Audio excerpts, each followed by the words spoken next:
Hello and welcome to this episode of the Tea With Me podcast with me, Shane Todd. We have sponsors. Sponsors. We're kicking off with none other than Punjana. Thompson's Tea has been around since Pussy was a kitten, which is a phrase that this old woman my dad knew used to use, and it always made me uncomfortable. Why if it said you since Pussy was a kitten? Don't look at me when you say that. Joan, that was her name. The Thompson family have been making tea in Northern Ireland since the late 1800s, the 19th century basically, is an easier way to say it. And Punjana is Northern Ireland's number one selling tea. Look at this. I can see why. That was too warm for me to sip. I'll probably wait for it to cool down more. But that's nothing against Thompson's. I just made the tea warm. So it's not like I've been injured by Thompson's tea. I haven't. But Punjana's the number one selling tea. Essentially, if you drink any other tea, we just don't want to know. Punjana's Northern Ireland's number one selling tea. They make decaf, breakfast tea, or just your straight up bareback Punjana, which is not the real title of it. But yeah, just keep buying it, really is the message here. No promo code, no discount code. Just go. But I like to think people will just do their own. So just go into wherever you buy your tea, go into your local Centra, and whenever you buy some Punjana tea, just wink and say the big man sent me. And when they say, what does that mean? Just say, I prefer not to say. Punjana, really nice, but let it cool down. We're also sponsored by Manscaped. Now look, it's getting into those winter months. And I know people have, especially in this part of the world, have some pretty crazy way of shearing themselves. Men have crazy ways of getting rid of their pubic hair. We're still stuck in the dark ages when it comes to that. People either still have a bit of a bush down there, or they use ridiculous methods to get rid of it because they don't know about Manscaped. I've heard about guys getting rid of their pubes by getting local paramilitaries to come round to their door and intimidating them out. That's not the way to get rid of your pubes. Don't have paramilitaries come round and give them a talking to and tell them they've got 3 days to leave the house. What you do is you go to manscaped.com. They've got the Lawnmower 4.0. They've got a perfect performance package. They've got ball deodorant, ball cleanser, ball wipes. Guys, it's 2021.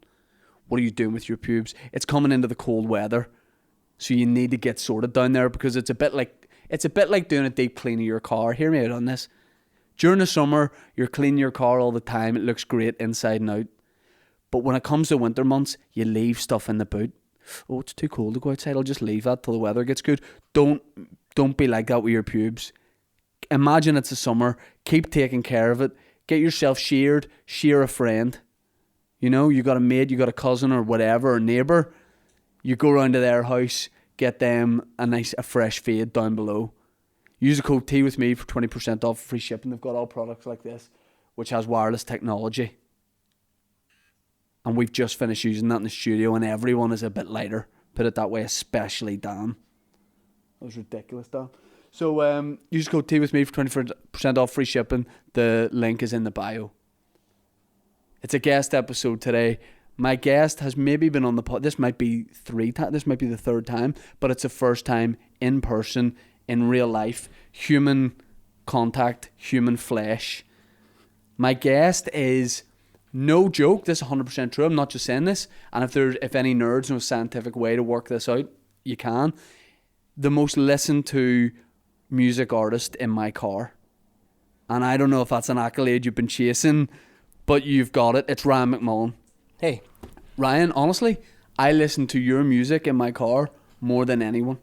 Is that is there a reason for it? Is it does it soothe you when you're Only driving? in the car. Yeah. Yeah. It's like, I'm going for a walk. No. I'm going for a drive. Yeah. Yeah, I don't know what it is. It's like I can do voice commands to my phone in my car and it will play whatever you want.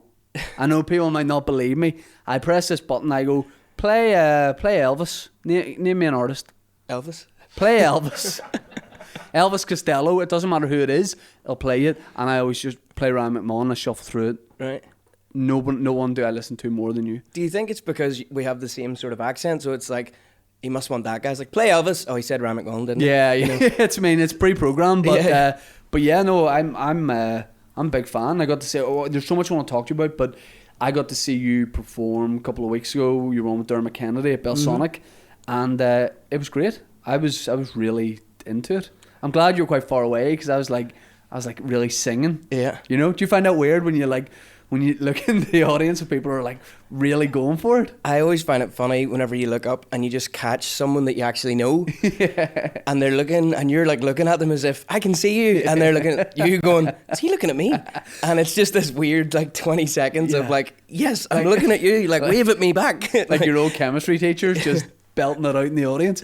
What's the weirdest thing you've ever seen looking out at the audience in a gig? Like, have you ever seen something that's caught your eye and you're like, oh God? I have. I don't know whether or not to talk about it though. It's pretty graphic. Like, I think I've surveyed the room here. We want you to talk about it. I was doing a gig on the Ed Sheeran tour, and as I was singing, I mean, this show is also like 14 and up, you know. Right. Oh, and God. as I was singing the last song, I just saw this guy put his hand somewhere that he probably shouldn't have with his girlfriend, I think, in the middle of the room, and like everybody who was on the stage was kind of like playing and looking at each other like, is everybody seeing this? Right.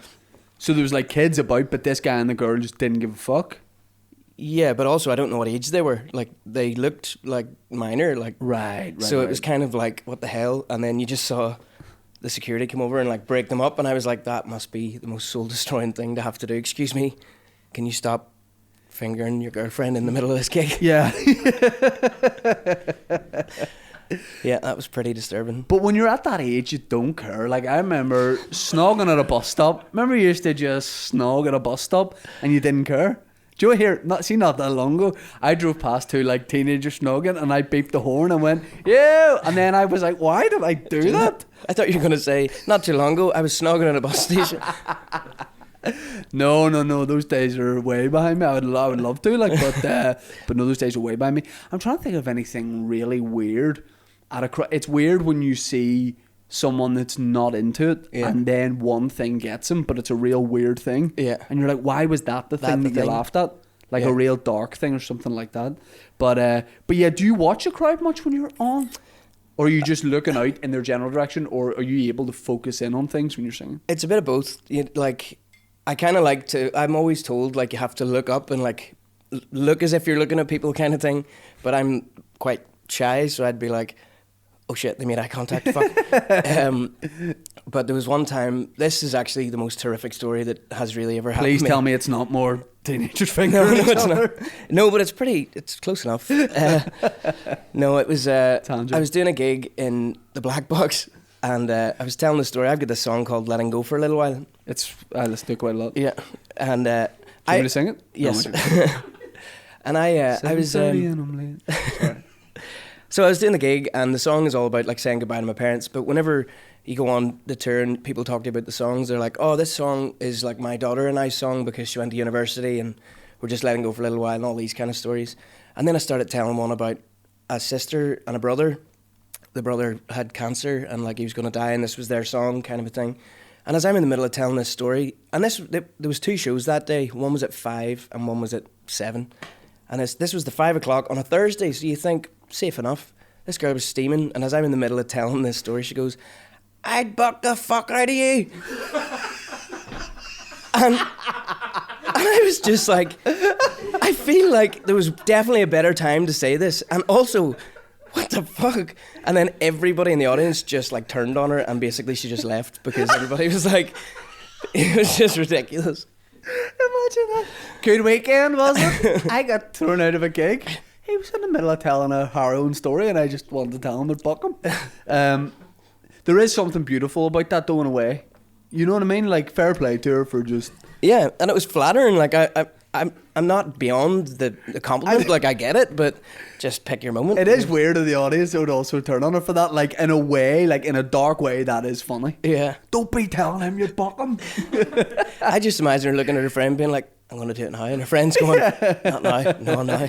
You know, like, I've got a plan. I'm going to make him mine. I'd buck. Yeah, I love that. See that song, Letting Go for a Little While, at the Belsonic gig. You talked about what that song was about, and I didn't know. And then, see, being out at that gig, it was like back at music. I feel like I'm like connecting with music, like really appreciating music more, right? Yeah. And then then you were like, that's what this song's about. And then I was listening to that, and then I got like quite like emotional, like listening to that, because you were like, it was about going to Australia and telling your mum, like your mum and dad wishing you off, and I was like, oh, and that made me upset. And then I was like, but I didn't go anywhere, you know what I mean? I was like, oh, but your parents and all this and that, like when you go to Australia. And then I was like, never been to Australia, never really been anywhere that far away, and like my mum and dad, I don't think would like, you know, they wouldn't get that emotional about it. Yeah. But still, I was like emotional for you. I was like, oh, it happened to Ryan. Yeah. You know? That's the sign of a good friend and a person that listens to my music in the car. Yeah. Yeah. I mean, I would, if I was like on other forms of transport, I still would, but it's so convenient to listen to music in my car. Yeah. You know, but that gig was great. Like, I could tell from having seen you a couple of times before, I could tell that you were really into it. Yeah, I feel like as a performer, I can tell when someone's like into it. Yeah. And there was obviously like, I know, 20,000 people at it. The weather was nice, and you just look like you're having a lot of fun. Yeah, it's that thing of, well, big shows are always fun because you can just, I don't know, you can just go a bit nuts. So I always find that anyway. You just kind of, whether it's the adrenaline or something, I don't know. But also not having done a gig for however long in Belfast, it was just like this whole, let's go, and you just got it. It's like gearing yourself up to go out and play a football match. You know, it was that kind of thing. And a lot of the time, you know, I like open for someone or do support for someone, and they're like, they're not there for you, and you can feel that sometimes. You're like, you know, they're into it a bit, but that felt like one where like they were as into you as they were for the main act, which is quite rare, and I imagine that's a class feeling too. Yeah, once you hear them singing your songs, you go, oh shit. Yeah. Like, and the more that happens, the more you're like, come on. Because like we've all opened for someone, and you're like, you're walking in, and people are still getting their seats, and they're not like into it at all. No. So like to that must be because I was watching that being like, I thought Dermot Kennedy was great. I don't know a lot of his songs, but we kind of went for you, and I was like, I just wanted you to keep doing more songs. I tried to make that happen, but they said I didn't carry any influence. You were like, one more tune. Yeah. But you finished with Streets of New York, and then you were like, I don't even have time to do the last verse. I didn't realise comedy is very different in that stage times and all that is way more like kind of relaxed. Yeah. Because you were like, you know, you're doing the song, you were talking in between, and then you're like wrapping it up basically. Yeah. And I said to someone after who works at the event, I was like, did he seriously not even have time to like do that last bit? They're like, at the time the slot ends, you have to be off stage. Yeah. I didn't think that would be a thing at all. Yeah. But also, I did forget the verse. All right. And because then I just replaced singing the verse with the, hey Belfast, thank you so much for listening, blah, blah, blah, blah. Because I was like, fuck, what's the words? Right. And then I was like, just go to the last verse. See if that happens again. Yeah. Give me a shout. Right. Because I would have been up there like a rat up a drain pipe. I'd have been up there, not singing it well, but I could have done it. Yeah. But it was brilliant. Are you when you do like a solo show, obviously you can like, you're having drinks after if you want. If it's like a big show like that, you're kind of like running the place. But when you're doing support for someone, is there a feeling of like, do you have to be like a wee bit more like offside, or were you able to like enjoy that night where 20,000 people are like singing your songs in Belfast? Yeah, the way that show kind of worked was, I know that you're there to support and stuff, but everybody had their own wee area, and like there was plenty of booze and stuff, but because I knew I was going on tour, I was like, I can't really rip the hole too much. Right. Because there's nothing worse than like starting a tour already on the back foot, and then the rest of the tour you just feel like you're catching up with yourself. Yeah. So I was being smart about it, but then the tour started and I just ripped the hole. So right. Well, that answers that question. I was going to say, I feel like a lot of people I speak to are approaching touring and shows kind of differently. Like a lot of people now, because like everyone's got a couple of years older since they were gigging last or touring last, and like I think I'm probably at that age where like, you know, I'm 33, and you're just getting to that age where like you're choosing comfort over like, you know, like a wild time. Like I've never been a wild guy, but like a lot of people I speak to who would have like, oh, it's a party every night in the tour. Those guys are like, nah, maybe on like one or two shows. Yeah. But like, you find touring is any different? Well, that's the first time I've done a tour like that in a long time, where it's just been drinking every night. The last tour I did before that was nearly 2 years exactly from that tour, and I didn't drink a drop. Like I drove the van, I sold the merch, I set up I did it like a guerrilla style. I don't know. You sold the merch? Yeah, like I just did it all like guerrilla style, like just why not? Like it was just where my head was at the time, I suppose. Yeah. And it was a really good tour, and I came off it being like, I could have done another 2 weeks, like feeling fresh. Yeah. This tour was 10 days long, and I came home and like just died a death. But you're traveling with a lot of people, you know, like support acts, you know, I don't know anything about music, like the drum band guy, saxophonist, you know, you got all those guys. So it is like a big group of you. So I imagine that lends itself to like, come on, we'll all go out. Whereas when I go on tour, I'm the tour, it's me, that's it. you know?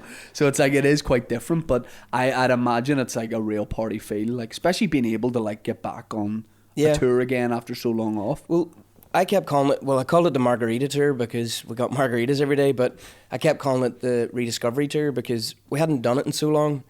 And the idea was to just remember, fuck, this shit's fun. And like, let's all really just rip the hole and remember how much fun it is. And then we can be sensible for the next one. But, and there was 10 of us on the tour.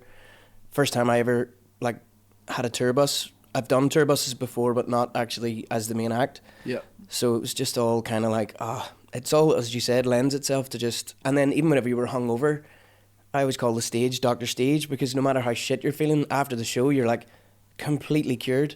Oh, okay. And then... I suppose the adrenaline like helps that. Then we're thinking of doing, it's been floated that, say a few weeks ago, it was Dave's birthday. Dave came on doing an episode. It was Dave's birthday, went out for lunch, and we got pina coladas, just one pina colada, and then we came back and did another podcast, and it was like a wee bit of a buzz off that. And then today it was maybe floated. Imagine we got a few pina coladas. What do you think about us? Like, what are you telling us, yes or no? Should we start making on the podcast every Friday a wee pina colada with lunch? Or you think it's a slippery slope? No, I think like tea with me, a but then novelty. it's like, you know, like whenever workplaces are like, oh, you don't have to wear like a suit on a Friday, it's like, no, we're having a pina colada. Like I think one pina colada every Friday. That sounds like something someone would say if they lived to be a record age. Yeah. What was your trick to it all? Every Friday I had one pina colada. That sounds like something. I think we will all live a lot longer if every Friday we have a pina colada during the podcast. I believe it. What's your stage drink? What's your like tipple for stage, or do you drink on stage? At the minute, it's margaritas. I love that. I love a margarita. Would you have done that before, or is that a new thing? Was it January 2020? I was doing this like music cruise thing where it was like unreal. It was like 10 days in like the Caribbean, and I had to do 2 gigs for half an hour or something like that. It was the dream. Yeah, and every day you got 15 drinks. Like up to 15 drinks. You didn't have to hit it. And I just started margaritas on day one, and I drank the whole time margaritas, and I was like, I fucking love a margarita. That sounds unreal, but it also could sound like something like, because lockdown was so crazy, it could sound like something that you, like in years later, you go, oh, I actually wasn't on that cruise. I thought I was on a Caribbean cruise. But like, did you post anything about that, or did you just go do it like kind of No, because there was no signal, and like I was too busy drinking. Who to else be was on posting. this tour? Who else was on it? Foy Vance was on it. Sounds incredible. Do you know who else was on it? The Mavericks. I just wanna dance the night away. They were on it. There's a band called Mingo Fish Trap that were on it, and they're like this like funky soul white band, but they're class. Mingo Fish Trap. This sounds like the best time. It was really, really good, but I was too busy drinking margaritas. 2 half-hour sets a day. No, 2 half-hour sets in 10 days. I know, and I got paid for this. Like, that's incredible. It was ridiculous. And then I went to New Orleans because there was a festival on called Folk Alliance, and I was there for 7 days, and I just stayed on margaritas the whole time. So I literally had fucking loads of margaritas for 15 days straight. And then I started an American tour, and everybody left because I did that tour on my own. Right. And then the rider changed to a bottle of wine. And then I just had a bottle of wine every day because I was just terrified of the hangover that was about to hit me. And then I got home, and then the ultimate hangover, fucking COVID. I need to get on this Caribbean tour. Yeah, it was pretty unbelievable. Like, this is great. Yeah, I think we should do pina. Like, that's something I wouldn't have done pre-COVID, but now I'm like, that sounds like fun. I just do stuff for fun now. Yeah. You know what I mean? Like, it sounds like fun maybe not just maybe every Thursday. Yeah. We get a pina colada on time. Maybe just Wednesday. before every podcast. We pina colada. That'd be lovely. I don't think... I always take a water on stage, but I never drink it. And I'll like unscrew the cap, and I'll be in the middle of introducing, and then I'll set it down, and I'll never. It must be so infuriating if you watch it. I never take a drink. Don't know why it is. I think if you're in the middle of like a bit and you take a drink, I'm worried like You'll lose someone. you lose the audience, or someone heckles while you're. Do you having not a get drink. dry mouth? I used to get it so bad to the point where if I watch any of my sets from the first 4 years of me doing stand up and you listen to the audio, there's that horrible like dry mouth thing. I used to get, for years, I would get a really dry mouth and my hands would physically shake holding the microphone. And I don't really remember the point where that stopped happening, but if I was nervous, I couldn't hide it. Like now, if I get nervous for a gig, which doesn't happen all the time, still does, but you wouldn't know I was nervous. But I never used to be able to hide it. Right. Like my voice might kind of like sound a bit nervy. Yeah. I was speaking too fast. Yeah. And I never made a conscious effort to not do that. I think it was just, I've been doing it for so long, I just stopped. Yeah. But like, I'll still get really nervous. Would you? No, I don't really get nervous because I'm just buzzing to get up and do it. What I hate is the waiting around. Yeah. That just goes through me. It's like, and especially whenever you're the headline. So on the tour, for instance, venue would open at 1. We would sound check at 5. Right. But the sound check would take 10 minutes. Yes. Yeah. And then 10 you're past just there. 5, and then you're not on until 9, and you Yeah. get 4 hours to wait, and you're like, I just sit in the bus. Yeah. And then what I'd intended to do was go to the gym and all that kind of stuff, but I was always too hungover, so I was just like, I'll just sit here. You're just on the preacher curl with a margarita hat, 2 straws. But yeah, that sort of 4 hours of waiting, I'm just like, can we just open the doors early or something? But Yeah, that's the only time I ever do that, is doing like big Belfast shows. If you want, that's the only time where I'm at a venue for like hours and hours before I start, and I'll just go get something to eat or go for a walk. Or I don't like to hang about because that's when the nerves hit me. you're just festering. You're just there for too long, and you're overthinking your set, Yeah. and that sort of thing. And even I want to ask you about this: how much effort do you put into what you're going to wear on like a tour or on a big show? Have you ever worked with stylists or anything? No. Because the first time I did Waterfront, I wore on stage I wear trainers, jeans, a t-shirt, a hoodie or a jumper or whatever, because that's what I wear every day and that's what I feel comfortable in. And for big shows, I started last time I did the Waterfront, I looked like I should have been on a cruise ship, but like an old person's cruise ship. Yeah. I looked like Barry Manilow. I was wearing like really nice black shoes, jeans, tucked in shirt, black shirt with too many buttons open. Yeah. And I thought it looked good, but I didn't feel like me. I felt like rigid and like stuffy and uncomfortable with the collar on. Yeah. So like, have you ever had anyone say like, maybe you should be wearing this kind of thing? Well, I used to do the whole double denim thing, and it wasn't by choice. It was just that was what I bought, and I wasn't going to go and buy something else. But on this tour, I decided to buy other things because Double leather. Yes, double leather, double pleather is all I can afford. But just because we had a photographer with us, and I thought I can't wear the same clothes every night because I actually did this I was touring with Codaline, and I wore one shirt 7 shows in a row. Purely out of you like the shirt, or I think it was a luck thing. I think I started talking about it in like show 3, being like, I've wore this shirt 3 shows in a row, and people Washing laughed. in between? No. But I didn't wear. I only wore it on stage for like an hour or 40 minutes. Yeah, yeah. But then everybody laughed, and I was like, I'm gonna wear it tomorrow. Right. And then this just kept going. I wore it like 7 shows in a row, and then I just got a text from my manager being like, change your fucking shirt. And I was like, yeah, okay. But, I don't know. That's something like during the like all the lockdown stuff like that. I really, because there was nothing else to plan. Couldn't plan shows. You couldn't do this. So I got really into like, I'm gonna have a new look. I'm gonna do this and that. And then as soon as we got back out doing shows, I was like, maybe I'll just always wear what I normally wear and feel like way more comfortable. You've got a like a film coming out, like a documentary film that I've seen like a bit of a taster of on your page. But what you were filmed for years for this? Yeah, it was really random. I was doing a gig in London, and these guys came or asked could they come and like do this interview stroke film a bit of the gig, and I was like, oh yeah, that's cool. Can I just ask you on that? Have you, I imagine on tour and stuff, you get asked to do a lot of interviews. You know, I've got this channel or this thing. What's like the worst one ever? Like, you don't have to name the thing, but have you ever been like on tour and some guys like have a YouTube channel and you get there and he's like full serial killer, like full guy being like, can I have your shirt that you wore for 7 days? Like, have you ever had anything like that? No, nothing like that. It's just nothing actually fine? too bad actually. Oh, Yeah, maybe I've just been lucky and avoided that. But if it happens, jinxed it, it's gonna happen. If it happens, I'll text you and let you Okay. know. But no, so they just came and filmed, but they were really invasive. In my I like my space and all that kind of stuff, and I just felt like the camera was this close to me the whole time. Right. Yeah. And then it got to a point where I actually went into the corner of a room and faced the corner just to get away from it. I was just like, would they just fuck off? And then after all that, they said, oh, look, this was great. And I was like, nah, thanks, but no thanks. And then they sent the footage and I was like, oh, that actually does look really, really good. So then we made a compromise, don't get in my face and I'll give you more time. And then they just did it for 5 years and they just captured loads of stuff.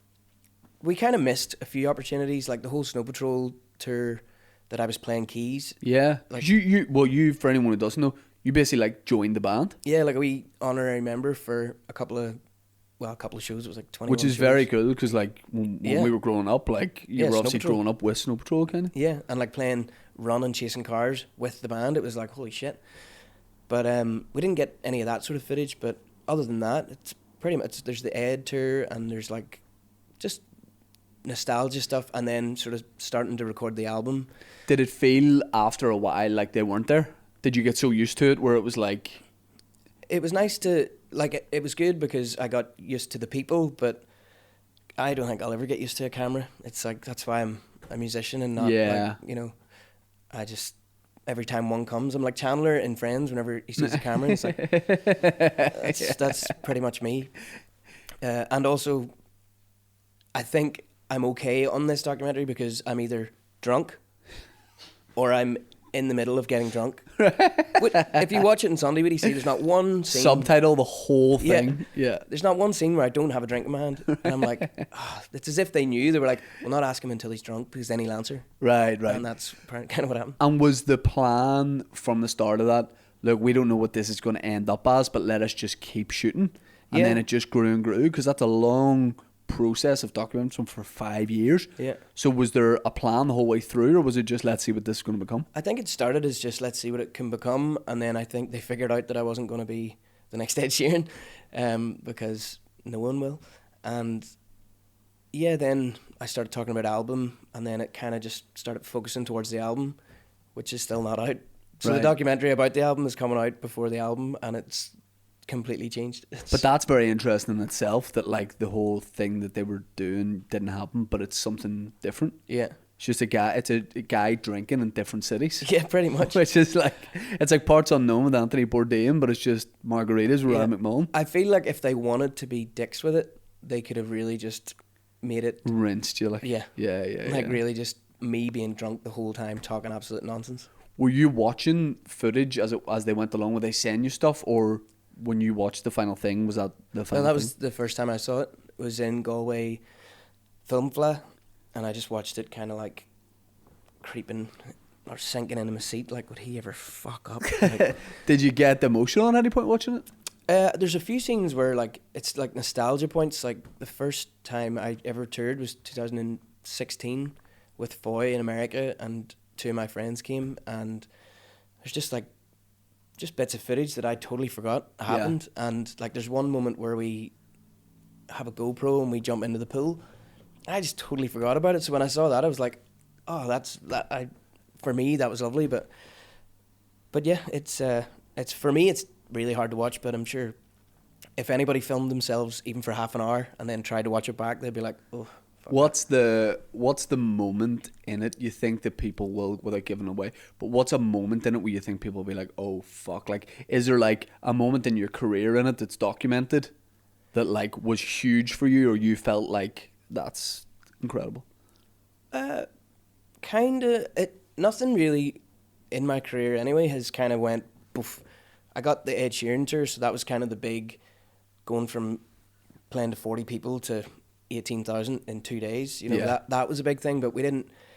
There is a bit of that captured, but But do you register stuff like the first time I went to see you was Custom House Square, and that is a thing where it was like that whole program was UK artists, international artists, and then here's like a young guy from here headlining his own night, packing out his own night.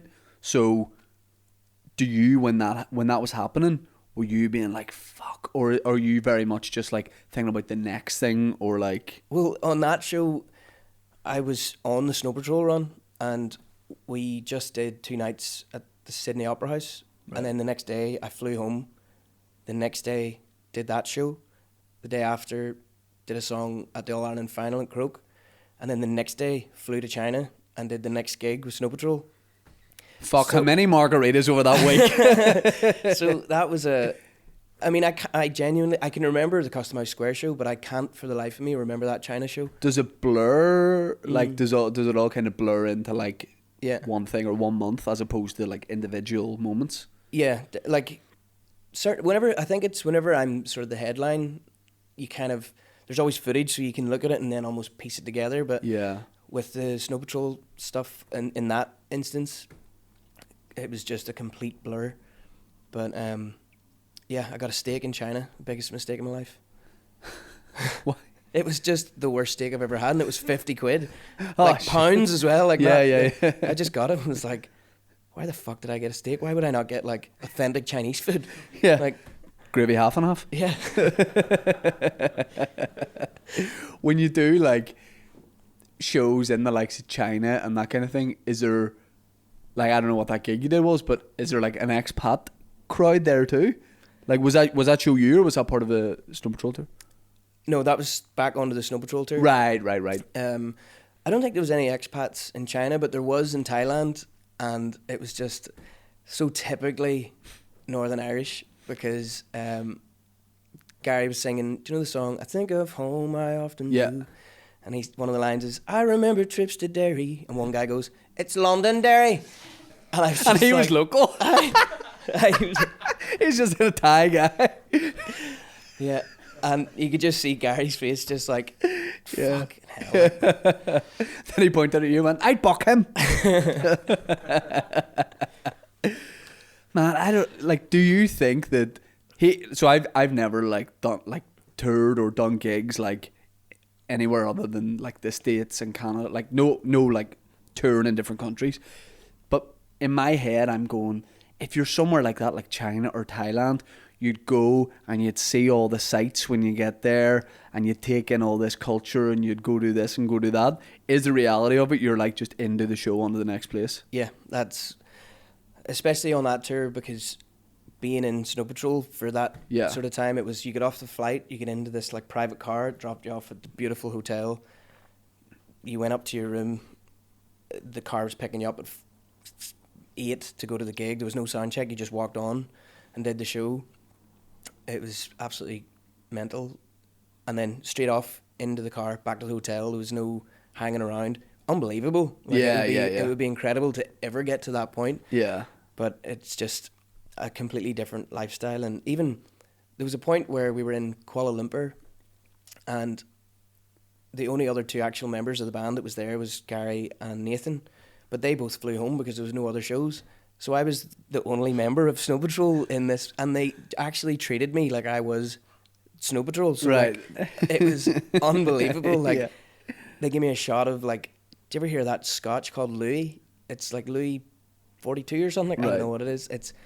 I think it's the most expensive drink in the world, and it took 3 of them to pour me a shot of it. Like, it was ridiculous. Right. And they gave me this, and I was like, why the fuck am I getting all this? Like, but it was because of Snow Patrol. See, anytime I'm in Asia and they say, I'm just going to be, I am Snow Patrol. I'm Snow and Patrol. Just see what they'll do for me, you know.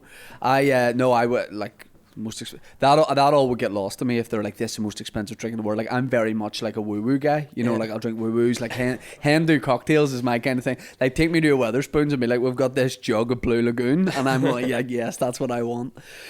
The documentary was part of Galway like film festival and that kind of thing, and it's going to be on BBC. Yeah, BBC.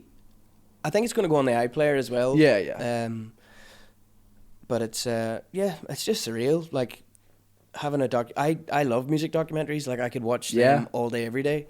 So the fact that there's one about me is pretty incredible. It was really flattering, if anything, for people to film you for that amount of time. But yeah, just surreal. Is that the filming stopped, or are those guys gonna like pick it up again?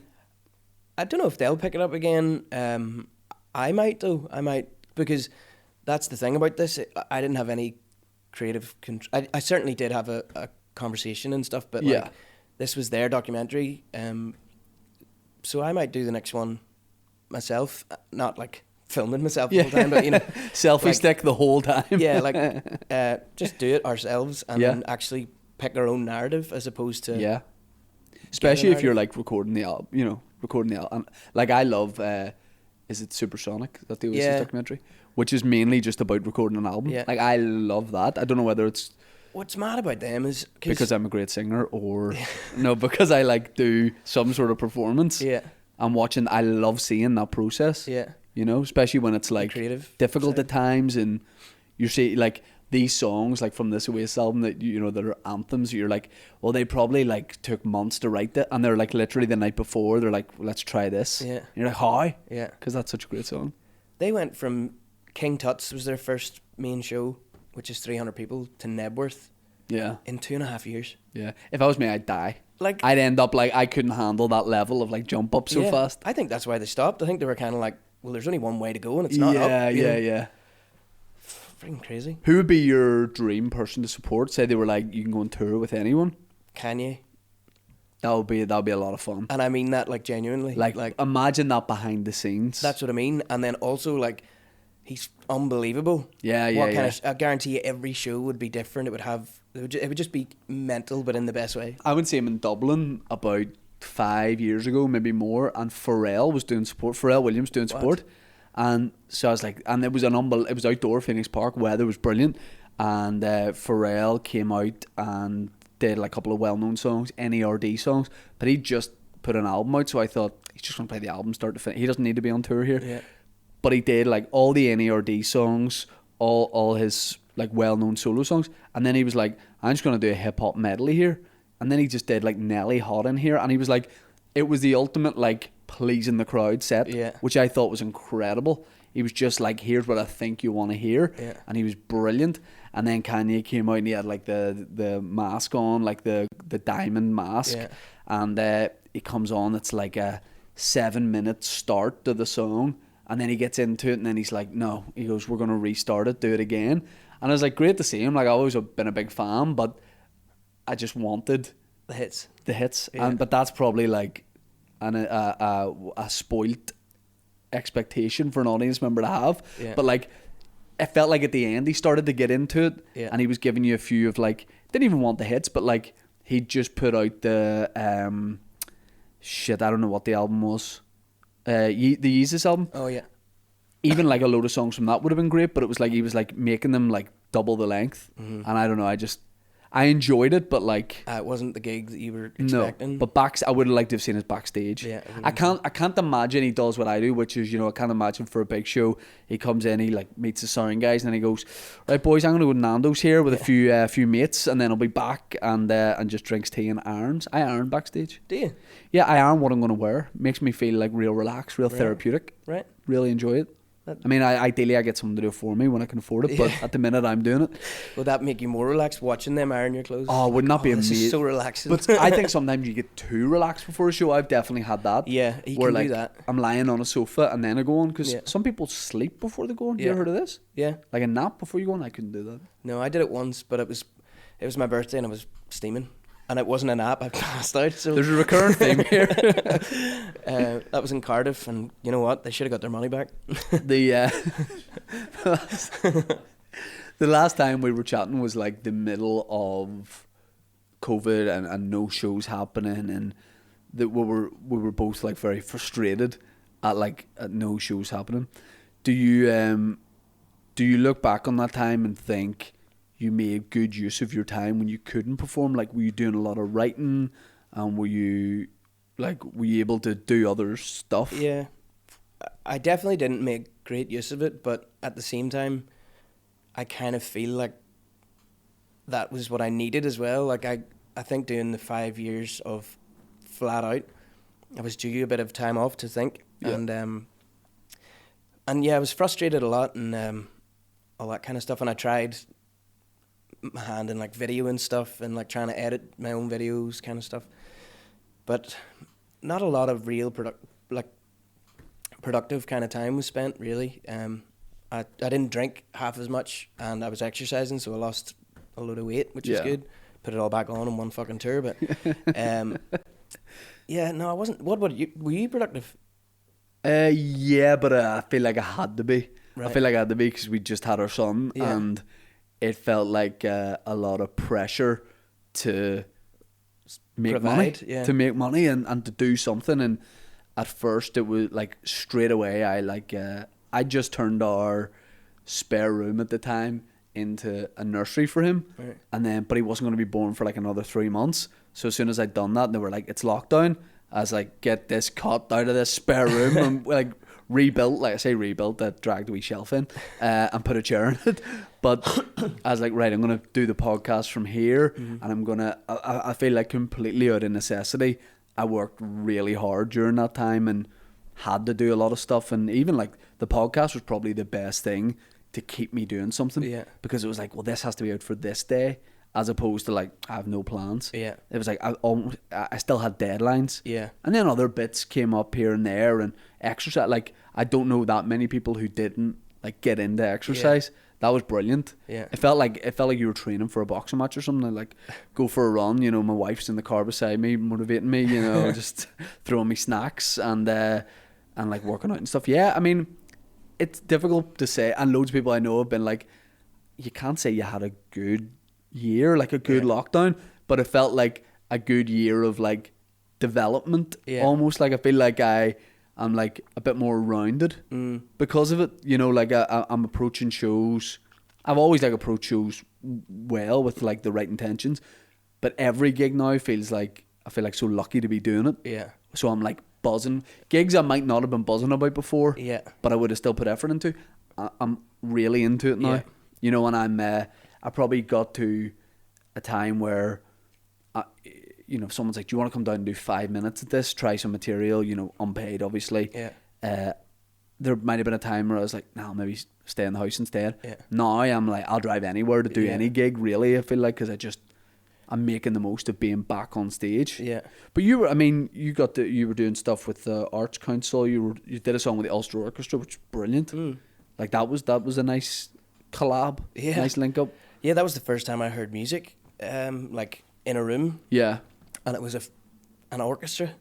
So like I just heard it and I just started crying, because I was like, there was a point in lockdown where I was missing something, and I was like, am I hungry? No. Am I thirsty? No. Do I want a beer? No. Do I want to go and exercise? No. Nothing was filling whatever this appetite was. And then I heard music, and it was like, that was it. Right. And I just started crying. I was like, holy fuck. And then also, I suppose, because the song was about John Wilson's wife dying and stuff like that, it was just very overwhelming and very powerful.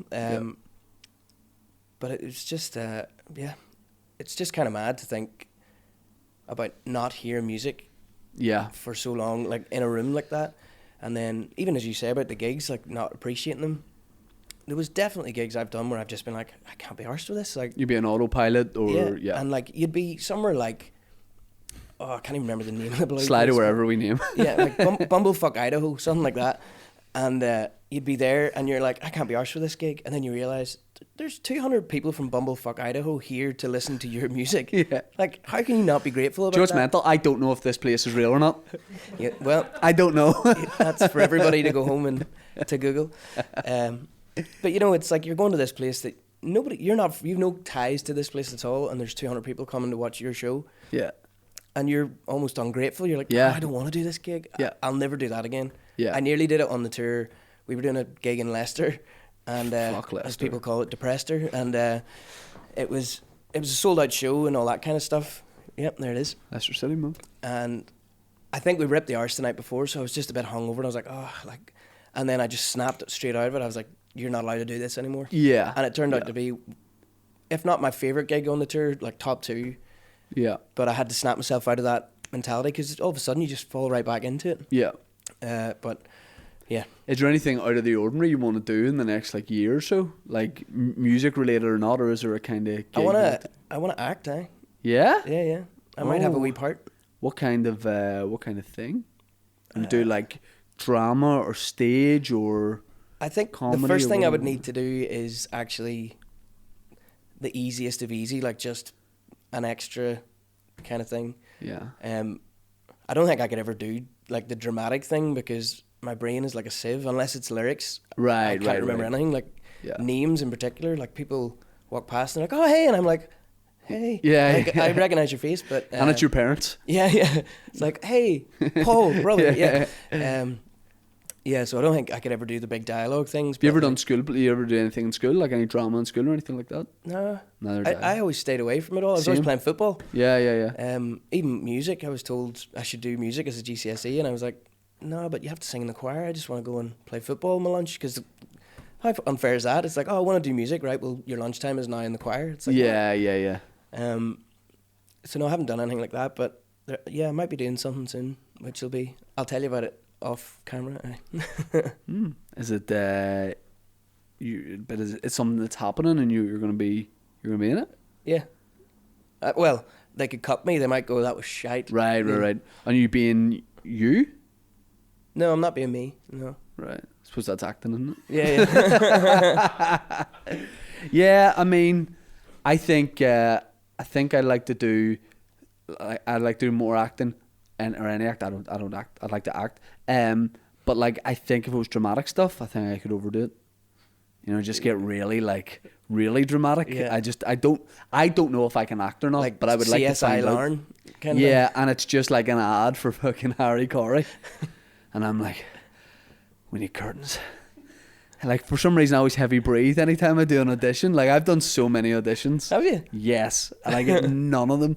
But I just like, I think eventually I'll get one. Yeah. But I have auditioned for stuff, and then sometimes it'll be saved on old SD cards I have, and I'll watch it and go. And at the time, I'm feeling pretty good about this one, and then I watch it and go, well, that's why I didn't get it. Yeah. You know what I mean? That's why I didn't get it. Like, I had to film something in here. Was anybody here for it? Dan was here for it. Mike, you here for it? Yeah, you shot it. The thing with the, and it was like it was sort of like a sci-fi, like a fantasy type thing, right? And at one point, during it, I have to like swing an axe, right? And for some reason, watching it back, I stop for 3 seconds before I swing the axe, and you guessed it, heavy breathe. I'm like, I don't know, say the line is like, we got to get out of here or something, right? I go, for some reason, I'm like, we got to get out of here. And like, it's so shit, like it's so over the top. I auditioned, there was a sci-fi series that shot here called Krypton. On the sci-fi channel. The Superman thing. Yep. Yeah. I auditioned for it 12 times. Jesus. Didn't get it. Once. Should have stopped. Yeah. They should have stopped asking me, or I should have stopped going in for it. So they kept asking you to come in 12 times. They were like, there's something there. And it turns out there wasn't. But I'd be learning the lines and I practice lines with my mum quite a lot of the time. Yeah. And I'd be like, looking at these lines, and it was like, I'm not into like sci-fi stuff, but I was trying my best. I was like, in Planet Zod, there's a code 5. That's probably why I didn't get it, because it was like Northern Irish accent. But it was brutal. I just couldn't do it. Yeah. But like, it's funny you want to do that, because I'm thinking of launching a singing career. Are you? Yeah. I think it should be Well, pretty if good. you need any help, not singing, but Yeah. like No, I'm only recording joking. it and I'm all only that. joking. I'm a Alright. terrible singer, but I love the art. You know what I mean? I Aye. love it. But I like you say, like, if you're like forgetting the lyrics of a song, there is part of me that's going, I can possibly sing, but I can't sing. Yeah. I am quite good, but I can't. It's not for me to say. I can hold a note, let's just say. Yeah. And I have a great voice. Like, my falsetto is unbelievable. Like, it's really good. What have you got in the next? So like the film's coming out. It'll be on iPlayer, so like anybody can see it. It stays on there for ages as well. Yeah. But like, have you got anything out of the ordinary coming up, music wise? What do you do at the end of a tour? I just go to bed. Yeah. And like recoup. Like, Right. And then also like you have to come home and like unpacking your life again and like reorganizing. Like that takes me like a month. I don't know why. There's some fear of unpacking a suitcase. Yeah. Because you think that then you associate being away with like a fun time or a trip. Yeah. And you're like, if I empty the suitcase, then it's over. Yeah. So if I just leave that there for 6 months, the party's still going. Yeah. And it's like, just empty this stuff. It smells. You know? Yeah, I think it's that. It's once you enter it, you're like, well, now I have to wash it and then I have to put it away. Whereas whenever you're packing, you're just like, bit of that, bit of this is going to be great. And then I went on tour for like a couple of days with my mate who's a DJ, Christian Nairn. He's in Game of Thrones. And DJs all over the world, like really like good DJ. Yeah. And I was doing that like way before Game of Thrones. And we were going to Canada. This is about 7 years ago. And the airline lost a suitcase. And he travelled in a pair of sweatpants and a t-shirt. And he was like, fuck, no time to go. And Christian is like 7 foot or whatever. Yeah. So it's not like you can nip in the Hollister and be like, give us a pair of those. You know, so he's got to wear his own clothes. And he had to, like, whatever way he walked on stage, the audience didn't see him. And then he's standing behind the turntables, and he did a gig and it went great. But I was watching it from behind the stage, and it's just so funny seeing someone in sweatpants and a pair of like indoor football trainers. Like the audience are loving it, and they probably think this guy's wearing cool jeans, and it's like the reality is he's just in sweatpants. Yeah. I got a suitcase stolen once when me and my dad went to Tenerife. Some guy one hand stole our suitcase, and the guy, like when we got to the... Did you say some guy with one hand stole our suitcase? Yeah. Yeah. We'd seen him floating about, and then they went when we told the police, they were like, probably this guy, and then the only thing they told us about him was he had one hand, and so he stole our suitcase, and then we got to, like, for the insurance, they go, tell us everything that was in your suitcase, and I spoofed so bad. But then if they had found it, I probably would have went to Spanish jail. But at the time, I probably had like 3 CD albums in my bag. I was like 12, and I had a portable CD player, but I was like 8 CD albums. And I had like 3 football kits. I was like 6 football kits. I really lied about it. So I think you can. You know what I mean? I think you can just tell them what you had and they take it at face value. So if that ever happens again, I'll be like £300,000 cash. Oh.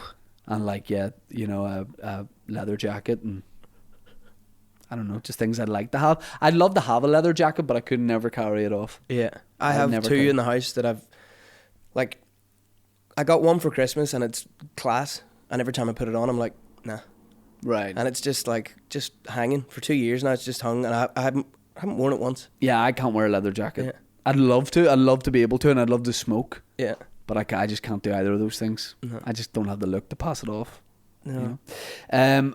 The film is called It's called Debut, but they changed it for the BBC. It's called the Ryan McMullan story now, because apparently, because I put out a mixtape of the songs and called it the Debut mixtape, they were like, oh, we can't be seen to be promoting your music. And it's like, you're literally about to promote me anyway. Yeah. Like, and the reason it's called the Debut mixtape is because you called it Debut. Right. Like, I don't get it. So it's now called the Ryan McMullan story, which it's not really the Ryan McMullan story. It's like, here is a snippet of Ryan McMullan's story. Yeah. But were they annoyed at that? I think they did get a bit peeved, and it's like, yeah, what are you gonna do? Like, Jesus. What you should do, you know, with great banter, if you want Apple Music, and change the name of the EP to the Ryan McMullan story.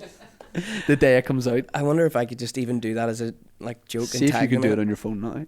No, so that'll be great. Look forward to watch that, because I was at some of those gigs. You know what I mean? So it'll be great. Like, because I think at the Custom House gig, you have people filming from not the Oval Tower, one of those big tall buildings. Yeah. Because I remember someone being like, if you look over there, they're filming. Yeah. And you could just see like a couple of guys on a balcony with a camera. Yeah, there was loads of cameras at that gig, which is hilarious, because there's actually, spoiler, there's not a lot of footage of that gig. Right. So it was like, why did they invest all that money and time into that, and then just show like 3 scenes, but the scenes that they show is that one that you're talking about? Okay. So it was worth it. Yeah. Just what? Because like if you look up at a Belfast flat block and you see guys with a camera, they're probably shooting some sort of like low cost Belfast porn. Yeah. You know, so that's what when I initially saw them. Well, that's kind of what we did. Yeah. You know? Well, no, not to spoil your stage show, but if you haven't seen the end of Ryan's show, there's a woman who shouts, "I'd buck him," and he goes, "Right, well, put your money where your mouth is." Let's see. Cheers for coming on the podcast. Really appreciate it. Cheers. We'll link to the film when it's out, and I'm really looking forward to seeing that. And now you can tell me what the acting role is. Yeah.